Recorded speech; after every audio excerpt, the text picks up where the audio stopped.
இன்றே டவுன்லோட் செய்து உங்கள் ஃபேவரட் ஷோக்களை என்ஜாய் பண்ணுங்க.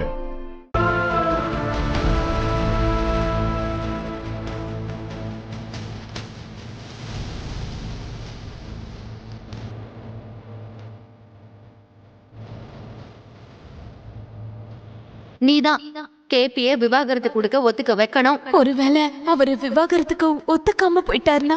சிம்பிள், இந்த கல்யாணம் நடக்காது.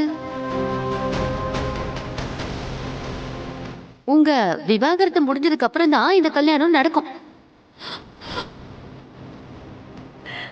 யாருக்கு விருப்பம் இருந்தாலும் இல்லைனாலும் நம்ம 2 பேரும் சேர்ந்து முன்னாடி நின்று அவங்க 2 பேருக்கும் கல்யாணம் பண்ணி வைக்கலாம் சாரதா.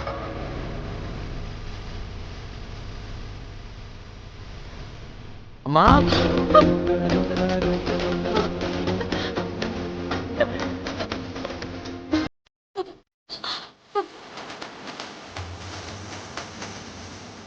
அம்மா,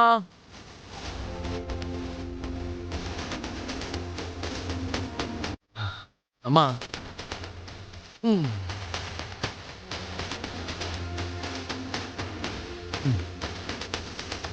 நான் இல்லாம நீங்க சாப்பிட மாட்டீங்கன்னு எனக்கு தெரியுமா? அதனாலதான் நானே உங்களுக்காக சாப்பாடு எடுத்துட்டு வந்திருக்கேன்.